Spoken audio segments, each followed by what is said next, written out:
የእስማኤል ዘር ነን የሚሉ ሙስሊሞች ትዝ ይሉኛል እና ሁልጊዜም ባህሪያቸውን እስማኤላውያን ያላቸውን ባህሪ መጽሐፍ ቅዱስ ፍንትው አድርጎ ነው ያሳየው። የእስማኤል ነገድ እስማኤል ምን አይነት ሰው እንደሆነ ማለት ነው። እና ይሄን ለማለት ነው። ያው ይሄ ነው እንግዲህ እኔ እስከማውቀው ድረስ ይሄ ነው።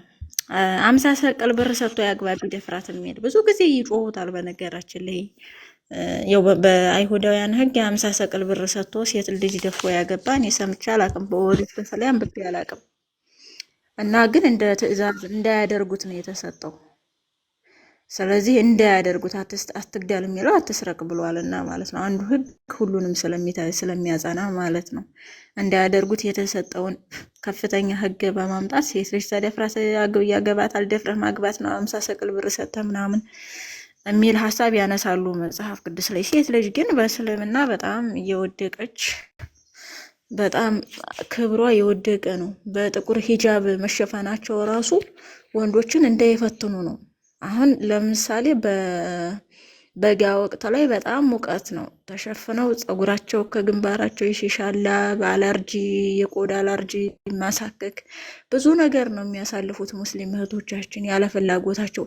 ኢቭን ሰው ከአፍ የሚወጣ አየር ራሱ ይታፈናል እኮ ኒቃብ ለብሰህ ስተነፍስ ስትመልስ እንዴት ነው? እኔ በጣም ነው የሚገርሙኝ። እና በጣም ሴቶችን በጨለማ ልብስ በጥቁር ልብስ መሸፈን ራሱ ዑመር የመሐመድ ሴቶች ማታ ሊታጠቡ ሲወጡ ሲያይ ነው በተደጋጋሚ። ስፔሻሊ ሰውዳ ቁጭ ብላ አይቷታል። እንትን ስታጠብ ነው ስትታጠብ ብቻ አይቷታል። እኔ ቅራቅንቧቸው አይገባኝም። እና ግን ከዛ ሰውዳ አውቄሻለሁ ምናምን ይላል ነው ወደ ነብዩ ሄድና ሚስቶች ይጠረዙ ይለዋል፣ ደግሞ ይለዋል። ከዛ በኋላ ይሄ አንቀጽ ይወርዳል ማለት ነው፣ ይሸፈኑ የሚለው። ስለዚህ ወንድ ልጅ እንዳይፈተን ነው ማለት ነው። ራሱ መጠረዙ ሁሉም ነገር ለወንድ ልጅ ነው። ለወንድ ልጅ ስትባል ኒቃብ ከለበሰች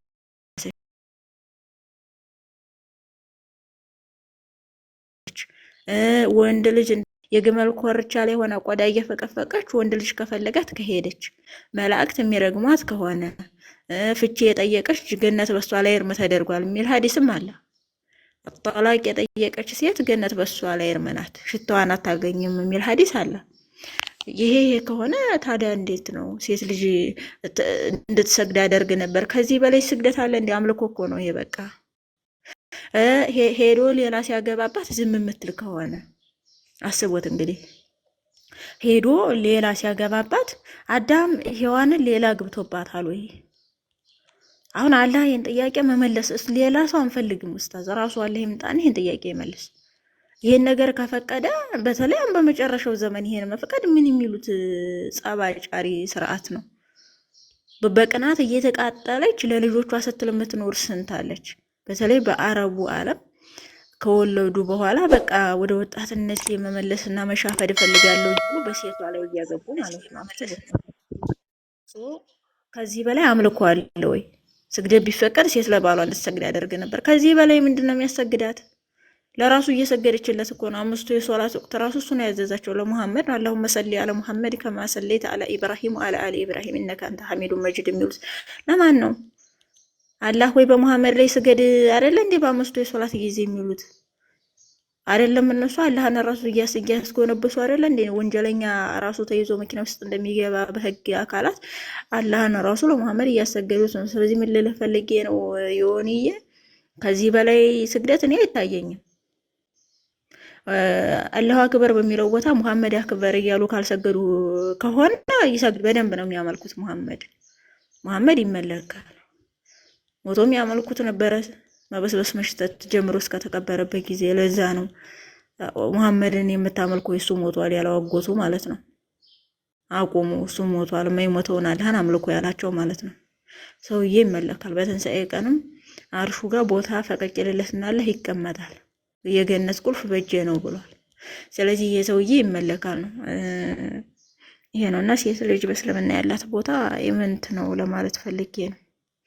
ቀጥሉ። ከማየት ወደ አለማየት የምትሄድበት ነው እስልምና። አሁን ሻሃዳ ቢይዝ ቀጥታ ኒቃብ ለብሳለሁ ቁርአን ቀርቼ ምናምን። አብዛኛው ኒቃቢስት ስለሆነ ሙተነቂቢን ስለሆኑ ማለት ነው። ከዛ በኋላ በቃ እየተጠናበር ይውላል ማለት ነው በጨለማ። ኦኬ እሺ፣ እናመሰግናለን አበባ። ምንድነው ይሄ ዘዳግም ምዕራፍ 22 ላይ ያለው ለመድፈር ምናምን ቃሉ መጽሐፍ ቅዱሱ መድፈር አይልም።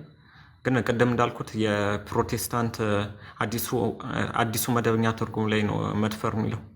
እኛ ደግሞ እሱን አንቀበልም ስለሆነ እርሱን እንደ ማስረጃ ማምጣት አይችሉም 22 28 ላይ ያለው ነገር። ግን በእስልምና ከሄዳችሁ ሐዲሳት ላይ አለ ባል ያላቸውን ባሪዎች መገናኘት እንደተፈቀደ። ይሄ መድፈር ነው።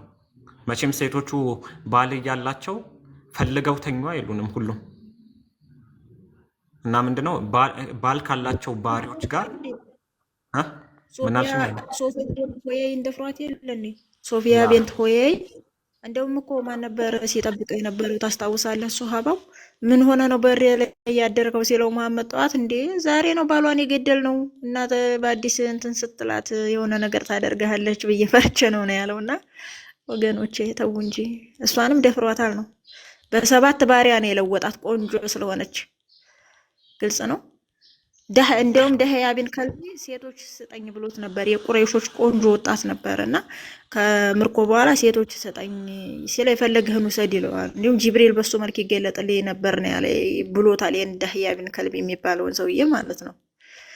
ከዛ ሲሄድ ሶፊያን ያያታል፣ ይወስዳታል። ከዛ በሰባት ባሮች ይለውጥለታል። ምክንያቱም አንድ ሰው መጥቶ ኧረ ነብዩ ሶፊያ እኮ በቃ የበኒ ቁረይዛና የበኒ ናዚር ውብ ናት፣ እንዴት እሷን ትሰጣለህ ይለው። እንደዛ በሰባት ባሪያ ሌሎችን የፈለገህን መረጥና ውሰድ፣ እሷን ግን ላሽበይ ምናምን ለእኔ ልቀቂልኝ አለ ማለት ነው። በዛው ቀን ነው ይዟት ያደረው ሰውየው። ለዛ ነው ያ ስለሆነ ምንድነው እንደ እስልምና ሴት ልጅ መድፈር ቃል በቃል እያለን ባይገርማችሁ አንድ ሴት በጦርነት ላይ ከተማረከች ልጅም ኖራት ባልም ኖራት ከእሷ ጋር መተኛት ይችላሉ። ባል ካላት ሴት ጋር መተኛት ደግሞ ይሄ መድፈር ነው። ሌላ አናውቅም። እንደዛውም ሱራ 65 አያ 4 ስታነቡ ሱራ 65 አያ 4 ላይ ህፃናትን አግብታችሁ ተገናኝታችሁ መፍታት እንደምትችሉ ሱረቱ አልተላቅ ማለት ነው ቃል በቃል ይናገራል። የሙሐመድ ዘይንን ተፍሲር ማየት ትችላላችሁ።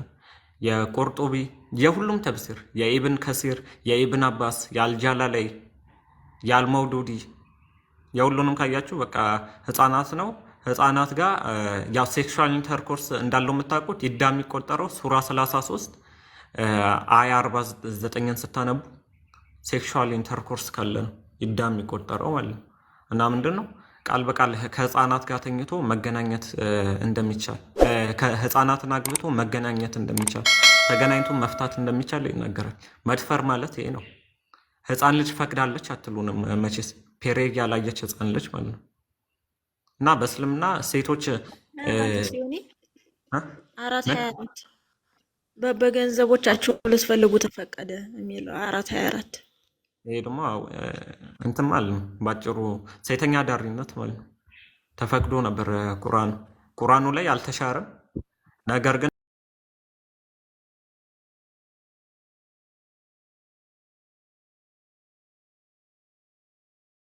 ይላሉ በእናት እግር ስር ሪሊ በተግባር አሳዩን። እንዴት ነው በእናት እግር ስር የሆነው? ለምን ሐዲሱ የሚለው ሰው ለሰው መስገድ ቢቻል ኖሮ ሚስቶች ለባሎቻቸው እንዲሰግዱ አደርጋለሁ ብሎ ትልቅ አውቶሪቲ ትልቅ መፍት የሚገባው ለወንዱ መሆኑን ይናገራል።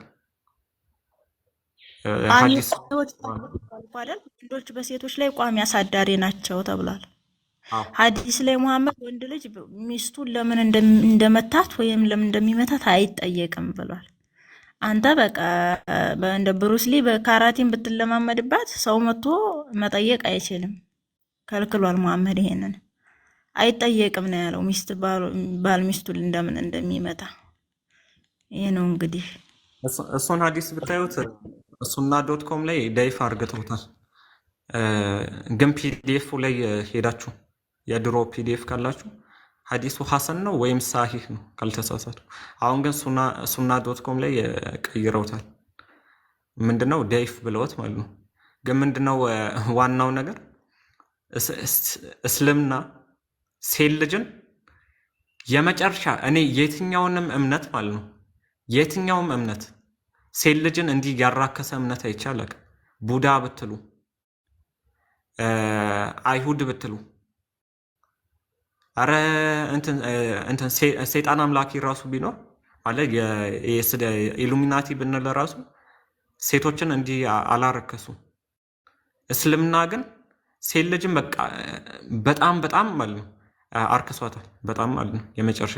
እሱን ደግሞ ምታት እያለ ሱራ 4 አያ 34 ሱራ 38 አያ 44 ገዝተ ተጠቀምባት እያለ ሱራ 4 አያ 24 ሱራ 65 አያ 4 ላይ ህፃናትን አግብተ ተገናኝተ ፍታ እያለ ህፃናት ፔሬ እያለየች ህፃን ልጅ ይቀጥላል።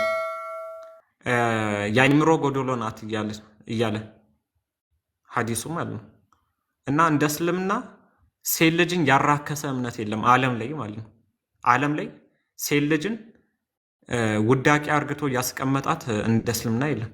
እና እኔ ይገርምኛል አንዳንድ ጊዜ ሴት ሆነው ሙስሊም የሆኑት ወንድ ሆነው ኦኬ ምር ላይ ፈታ ላለው ብለው ነው።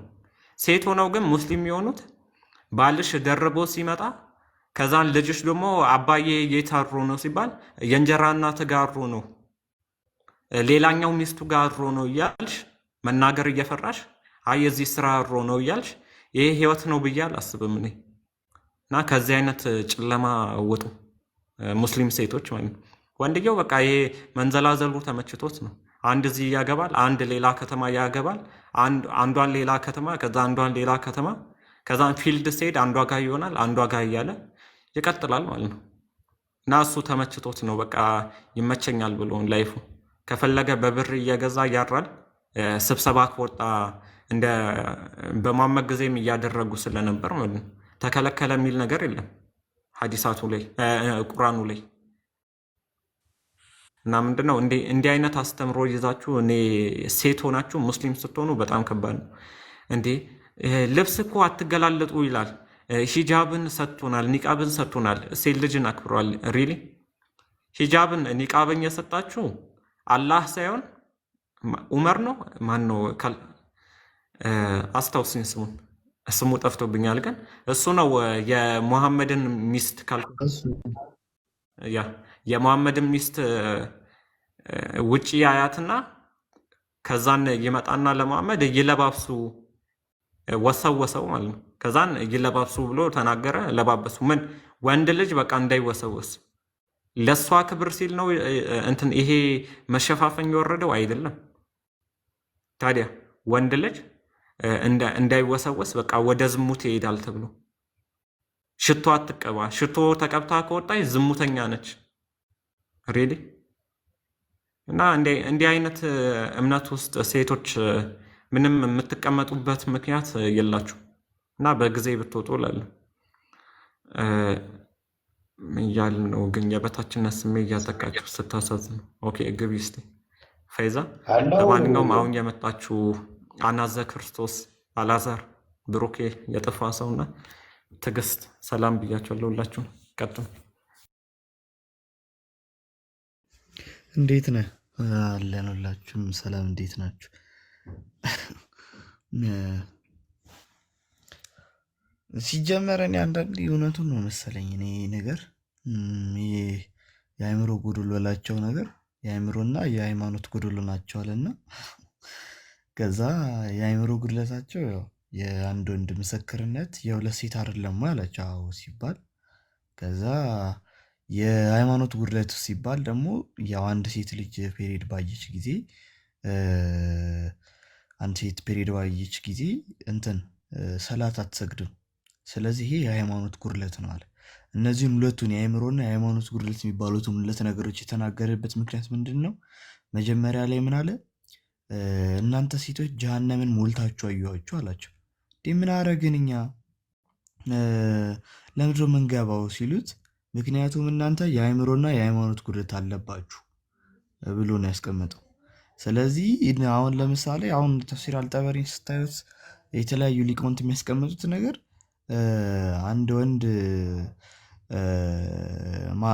ምንድን ነው አላህ ነው ሴት ልጅ እንድትደማ ያረጋት ወይም ደግሞ ፔሪድ እንድታያረጋት። ስለዚህ በዚህ ምክንያት እንዴት እንትን ትላለች ማለት እንዴት አላህ የሃይማኖት ጉድለት አድርጎ ያመጣባታል። ምክንያቱም ያ እንትን ራሱን ያመጣባት። ስለዚህ እንዴት እንደ ጉዳት ወይም ሲኦል የሚያስገባ ምክንያት እንዴት ተደርጎ ይታያል? እንግዲህ ወንዱ ምንም እንግዲህ የተፈጠረበት ነገር የለም። እንግዲህ ወንዱ ስለ ወንዱ ምንም አይናገርም። ወንዶቹ እንደዚህ ስላረጉ ጉድለት አለባቸው አይልም መሐመድ። ግን ለምን እንደዛ እንዳሉ አናውቅም። የመጀመሪያው ነገር እና ያው እዛው ላይ ሚስትህን ገድለህ ራሱ መታ እኮ ደሞ ሐላል ነው የምትባለው። የዛ ያይነ በስሩ የሆነች ሴት ነበረችው እንደ ገረድ ማለት ነው። ያው ሚስት በላት 2 ልጆች ወልዳለት መሐመድን ላይ አፏን ታሾል ነበር። አፍሽማ ሾል ቀንሽ አላት። አልቀንሳለች። ወስዶ ሆዷን ዘነጠለው። ነፍሰ ጡር ነበረች እና ሆዷን ሲበርፋት ልጁ ጽንሱ አዎ። ከዛ ሰው ሁሉ ተሰበሰበ። ያውሩን አይደል? አንተን ሰድባ ነው ሲለው ደሞ በራሷ ላይ ነው ያለው። ግልጽ ነው። ይሄ ያስቡት። ከዚህ በላይ እኔ እንጃ። በስማ እና ከዛም በኋላ ያው እንትን ያው የወር አበባ ማየት እንደ እንትን አመጣው እና እዛው ኢብን ዘይድ ነው የሚናገረው እና ምን አለ እና አሁን በሔዋን ምክንያት ነው እንጂ እንትን በሔዋን ምክንያት ነው እንጂ አሁን ላይ ሴቶች ይሄኔ ፔሪድ አያዩም ነበረ። ሔዋን ያኔ እንደዛ ባትረገም ኖሮ አሁን ላይ ሴቶች ፔሪድ አያዩም ነበረ፣ ሲወልዱም በምጥ አይወልዱም ነበረ አለ ማለት ነው። ከዛም በኋላ ሴቶችም ደግሞ እንደዚሁ ደደብ አይሆኑም፣ ስቱፒድ አይሆኑም ነበር። ቃል በቃል በነገራችን ለእግዚአብሔር ስቱፒድ አይሆኑም ነበረ ብሎ ተፍሲር አልተባሪ ያስቀመጠው። ሔዋን ያኔ እንግዲህ አላህ ምንድን ነው ያላት? ስቱፒድ አረግሻለሁ እና ደግሞ አደማሻለሁ ነው ያላት። ደደብ አረግሻለሁ ከዛም በኋላ ደግሞ አደማሻለሁ ያላት እና እዛ የሚያስቀምጠው አሁን ላይ ያኔ ሔዋን ባትረገም ኖሮ አሁን ላይ ሴቶች ደደብ አይሆኑም ነበር፣ ሲወልዱም በምጥ አይሆንም ነበር፣ ፔሪድም አያዩም ነበር አለ። ስለዚህ እንደዚህ እየተሰደቡ ኧረ ምን አይነት ሰዎች ናቸው? ቆይ እኔ ግን እነዚህ በቃ አይበራቸው የተከፈተላቸው ጊዜ እኔ ምን እንደሚሆኑ እኔ አላውቅም። እንደዚህ አይነት ማይንድ ሴት ይዘው እንዴት እንደሚከተሉ እንዴ! ወንዶቹ አንድ ነገር ሳይባሉ እነሱ ከሀ እስከ ተ ሲያጠረገርጓቸው ቁጭ ብለው መስገድ ቢቻል ሴትን አሰግድ ነበር እየተባላችሁ የሃይማኖትና የአእምሮ ጉድለት ስላለባችሁ ሲኦል ትገባላችሁ እየተባለ ስንት ነገር እየተባለ አንድ እናንተ አርፈ እንትን ትላላችሁ እና ብቻ በጣም ነው የሚያስገርመው። እስቲ ይጉ ከስር ያሉት ሙስሊሞች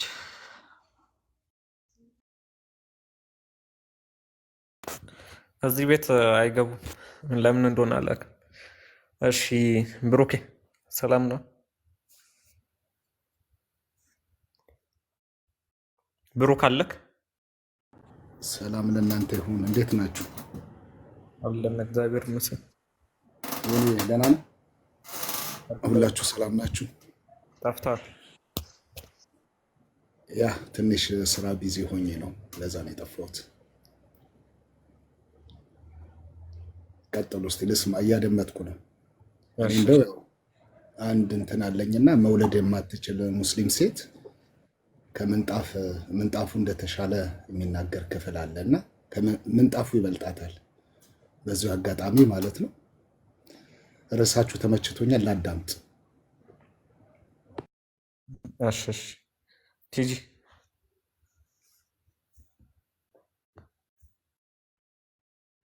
አለሽ? አሎ፣ እንዴት አላችሁ? ሰላም አለን እግዚአብሔር ይመስገን። ሀሳብ ካለሽ ቀጥይ።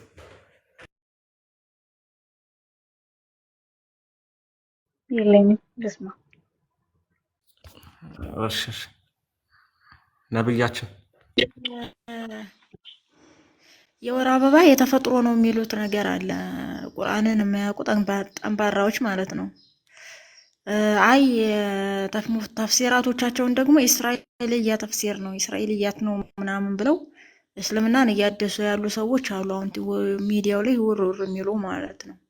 ነገር ግን የሔዋንና የአዳም አወዳደቅን ስንመለከት እንዲያውም አጣበሪ ሔዋን እጅግ በጣም ብልህ የነበረች አዋቂ የነበረች ሐሊማ የነበረች ሴት ነበረች። ሷላ ይህንን ጥበቧን ሁሉ አሳጥቶ ነው መሀይም ያደረጋት ማለት ነው። ወይንም ደግሞ አላስተዋይ ያደረጋት ማለት ነው። ለዛ ነው መሐመድ ሊዛሊክ ኑቅሳን አቅሊሃ አለ። ሴቶች ተሰብስበው አለይሰ ሸሃዳት እምራአት ሚስል ኒስፊ ሸሃዳት ረጁል የሴት ልጅ ምስክር ከወንድ ግማሽ አይደለው ያላቸው። ከዛ እንደዛ ነው አው ሲሉት ማለት ለምንድን ነው እንደዚህ የሆነው ብሎ ሲያብራራ ራሱ ሊዛሊክ ኑቅሳን አቅሊ አለ። ይህ የሆነው የአእምሮ ጉድለት ስላለባት ነው። የአእምሮ ጉድለቱን ደግሞ በሌላ ሐዲስ ላይ ፔሪየድ በወር አበባ ምክንያት ነው ብሏል። የወር አበባ በረመዳን ላይ ሲመጣ መጾም አይቻልም፣ ግን ደግሞ በኋላ መጾም ግዴታ አለበት። የግዴታ በኋላ ጾመህ ማካካስ አለብህ፣ ማስወጣት አለብህ፣ ግዴታክ ነው። ስለዚህ እኛ ግን ተምረናል ብለን ስለምናስብ በአብይ ጾም ፔሪየዳችን ቢመጣ አብይ ጾም ካለፈ በኋላ የዛን ልጾሞ ምናምን የሚባል መጋጋጥ የለም። በእነሱ ግን ጾማ ራሱ ደደብ ነች። ከማዕድሜት ሸጀራ ፈከዛሊክ ዩሲቡክ ደም ኩል ሸህር ነው ያላት። ይችም በለስ እንዳደማሻት እንደዚሁ በየወሩ ደም ይፈስሻል። በጭንቅ ጸንሰሽ እስከ ሞት ደርሰሽ አመጠሽ ትወልጃለሽ ነው ያላት። መጥሽ እስከ ሞት ይደርሳል ነው ያላት። ራሷን እስከምትጠላ መሪም በዘንባባይቱ ስር ሞቼ በነበር የተረሳሁ በነበርኩ ነው ያለችው። መሪም ድንግሊቱ መሪም እንኳን ብልቷን ጠበቀች ነፋውባት የሚለው አላህ ራሱ እንኳን በዘንባባይቱ ስር የሄዋ ልጅ ስለሆነች ምን ብላ ወለደች ይችላል?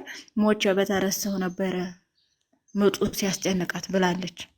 መሪም ራሱ ማለት ነው። አስቡት። ለዛ ነው እዛ ጋር ቁርአንን 236 በጣም ትልልቅ ሙፈሲሮች ኢብን ከሲር፣ ቁርጡቢ፣ አጠበሪ ሲፈቱት እነ ጃላሉዲን እነዚህ ሲፈቱት ብልህ ነበረች መሀይም ሆነች።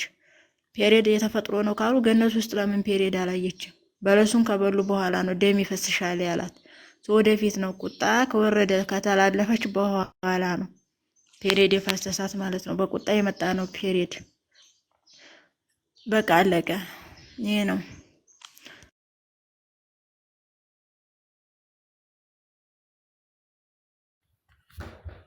ያ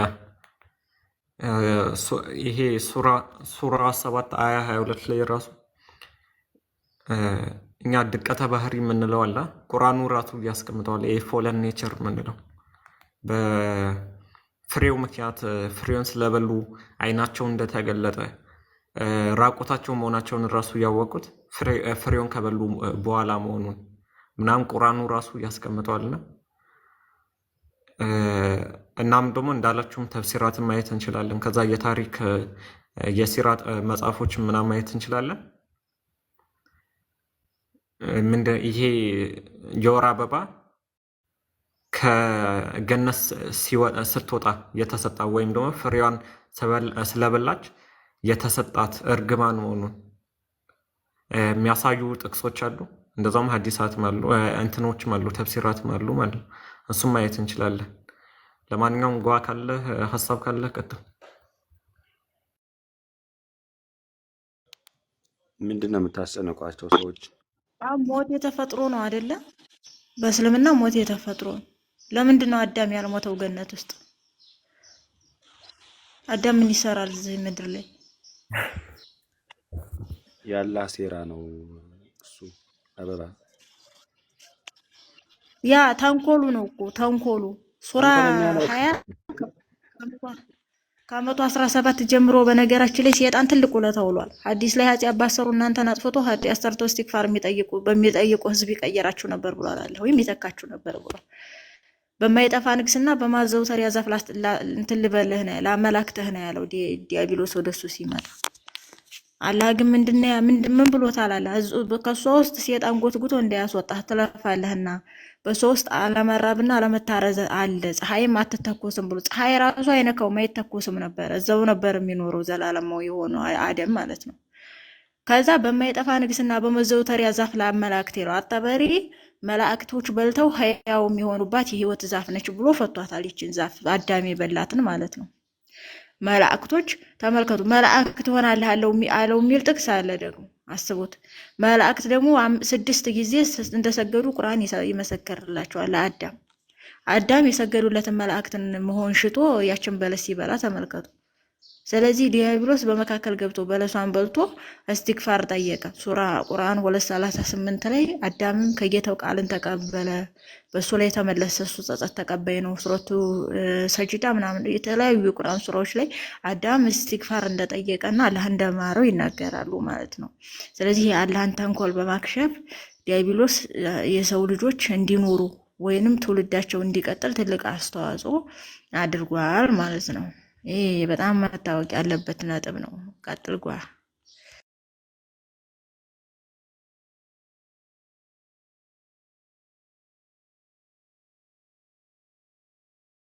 አክሽፎበታል ነው የምትይው? ምዕራፍ 7 ከ11 እና ምዕራፍ 20 ከ115 እስከ 120 ምናምን መመልከት ትችላላችሁ። ቁርአን ማንበብ ለምትፈልጉ ሙሉ ታሪኩን። ቀጥል እሺ ጓዬ።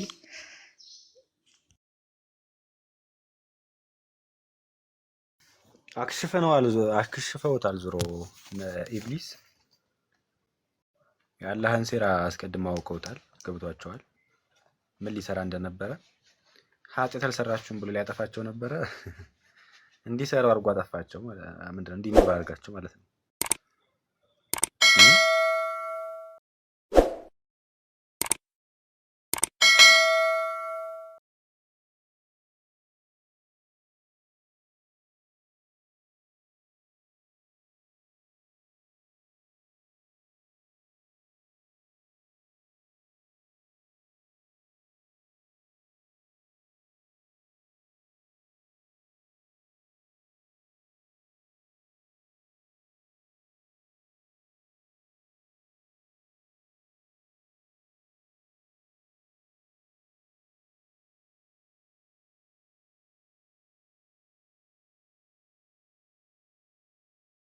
ተብሏል። መካከለኛ የተባለው ለምንድን ነው ከተባለ መሀል ላይ የቆመ ማለት አይደለም። መካከለኛ ማለት ከሰውም ነው ከእግዚአብሔርም ነው። ፍጹም ሰው ነው፣ ፍጹም አምላክ ነው። ሰውንም ወክሎ መቆም ይችላል፣ እግዚአብሔርንም ወክሎ መቆም ይችላል እና እንደ አምላክነቱ ገዢ፣ ፈጣሪ፣ ፈራጅ ሆኖ ሳለ ነገር ግን ስጋን ተዋህዷል እና የዛ ተልእኮ ፍጻሜ ሲሆን ደግሞ እኛን ወክሎ ለአብ ተገዛ ተባለለት እንጂ እሱ በባህሪው የሚገዛ ባሪያ ሆኖ አይደለም። ገና ከጅምሩ ግን እኛንን በሞቱ ያዳነንን ማለት ነው። አዳም ተክዞ እያለ ያወጣውን አዳም ማለት ነው። ፈቀደ ያግዞ ለአዳም አይደል? ፈቀደ እግዚ ያግዞ ለአዳም ስለተባለ መጥቷል፣ ወዷል። ምን ሊያደርገው? አዳምን ሊያወጣው ከምን? ከትካዜው፣ ከኃጢአቱ፣ ከጨለማው። ስለዚህ ያ ደግሞ የዳነው አዳም ደግሞ መልሶ ለእግዚአብሔር ይገዛል። ያንን ደግሞ ወክሎ የሚቆመው የሰው በሰውም በእግዚአብሔር መካከለኛ ያለው ወልድ ስለሆነ እንደዚያ ተብሏል። ስለዚህ የምስጢረ ስጋዊ ፍጻሜ ነው እንጂ ሌላ ትርጓሜ ያለው አይደለም። እኛ እንደዚያ ነው የምንረዳው። ቤተክርስቲያናችን የምታስተምረን ያንን ነው። ምናልባት ካላወሳሰብኩት ግልጽ ካደረኩት ማለት ነው።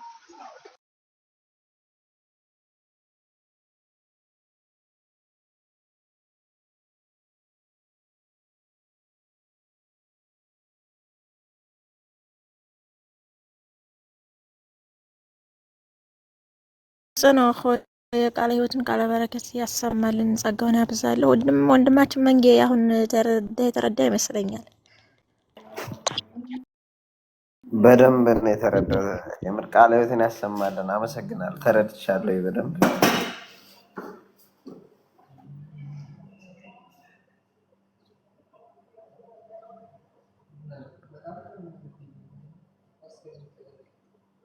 ሌላ ጥያቄ ያለው አለ? ሌላ ጥያቄ እንኳን አይደለም ያልገባኝ አለ፣ ግን እድሉ ከተሰጠኝ ብጠይቅ ደስ ይለኛል። ግን ሌሎች ሰዎች ካሉ ወይ በሌላ ቀን ጠይቃለሁ። ጠይቅ። አበዛውባችሁ።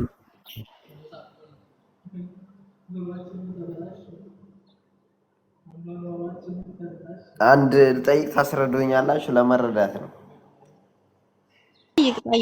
ጠይቅ። እሺ ጥያቄ ምንድነው? ለመረዳት እንትን ከሰንበት ትምህርት ቤትም ከልጅነት ጀምሮ ስንማር ነው እና ስለ እመቤታችን ስለ ቅድስት ድንግል ማርያም እመቤታችን ወደ ሰማያት አርጋለች፣ ወደ መንግስተ ሰማያት አርጋለች ብለን ነው እንትን የተማርነውም የምናምነውም እንደዚያ ነውና በመዝሙሮች ላይ ደግሞ እንትን ስንል ማርያም አልጋለች ወደ ገነት እያልን እንዘምራለን እና መጽሐፍ ቅዱስ ላይ ምን ይላል?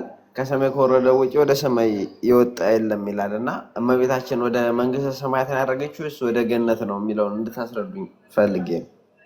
ይሄ ነው ጥያቄ። እሺ ያው መንግስተ ሰማያት ማለት ይኸውልህ ማንም ሰው አልገባባትም። ሰው የሚባል ነገር ማንም የገባባት የለም። መንግስተ ሰማያት ገና አልተከፈተችም። ራሱ በዓለም መጨረሻ ጊዜ ነው ሰዎች የሚገቡባት። ስለዚህ አልተከፈተችም። ግን እንትን እመቤታችን የት ነው ያደረገችው ካልክ፣ ያው እሷም ያደረገችው ወዴት ነው? ወደ ገነት ነው ያደረገችው። አሁን ሰዎች ያሉበት ወደ ገነት፣ ወይ አሁን ለምሳሌ ክፍት የሆኑ 7 ሰማያት አሉ፣ ወደዛ ነው የሄደችው። ስለዚህ ምንድን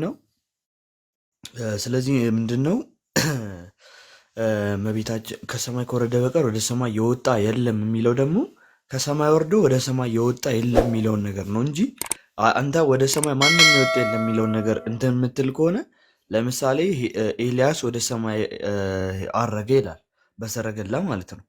ስለዚህ ከዛ ጋር ራሱ እንትን ያደርጋል። ስለዚህ ክርስቶስ አባባሉ ምንድን ነው? ከሰማይ ከወረደ በቀር ወደ ሰማይ የወጣ የለም ብሎ ከሰማይ ወርዶ ከዛን ደግሞ ወደ ሰማይ የወጣ ማንም የለም አለ። ማርያም ደግሞ ከሰማይ ወርዳ ወደ ሰማይ የወጣች አይደለችም፣ እዚሁ ምድር ላይ ተፈጥራ፣ ነገር ግን ክርስቶስ ያሳረጋት ናት ወደ ላይ ማለት ነው። እኛም እኮ ወደፊት እኮ እንሄዳለን ወደ ሰማይ አይደለ? ስንሞት እንሄዳለን። ስለዚህ ለምን እናደርጋለን? ክርስቶስ ብቻ የሚሄድ ከሆነ ወደ ሰማይ ለምን እኛ እናደርጋለን? ወይስ እንደ እንስሳት እዚህ ነው የምንኖረው? ሞተንም እዚህ ነው የምንቀረው በደመ ነፍስ? እንደዛ አይደለም። ስለዚህ ምንድነው አባባሉ? የክርስቶስ ከሰማይ ወርዶ ወደ ሰማይ የወጣ የለም ነው ዋናው ሀሳብ።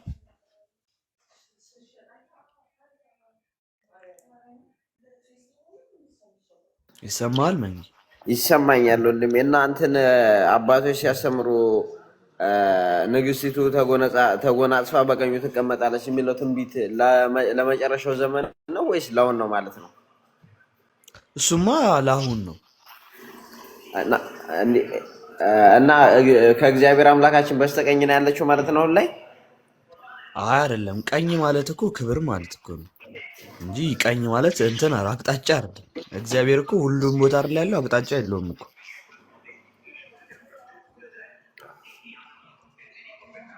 ኦኬ ኦኬ። ያ በቀኙ ትቆማለች ማለት በክብር ትቆማለች ነው እንጂ ግራና ቀኝ አቅጣጫ ምናምን ለማመላከት አይደለም። እሺ በቃ ስላብራራችሁልኝ አመሰግናለሁ። እንግዲህ ጥያቄ ሳነብም ሆነ ስረዳ እንትን ግራ የሚገባኝ ነገር ካለ እንግዲህ እንደምታብራሩልኝና እንደምታስረዱ ተስፋ አደርጋለሁ። አመሰግናለሁ። የአገልግሎት ዘመናችሁን ይባርክ ወንድሞች። አመሰግናለሁ። እሺ እኛም እናመሰግናለን። ምናልባት እዚህ ላይ ለመጨመር ያህል ማለት ነው ቅዱስ ያሬድ በድጓው ላይ ይመስለኛል ወይ ደግሞ በድጓው ላይ ነው ወይ ደግሞ አንቀጸ ብርሃን ላይ ይመስለኛል ስለ እመቤታችን የተናገረው ነገር አለ።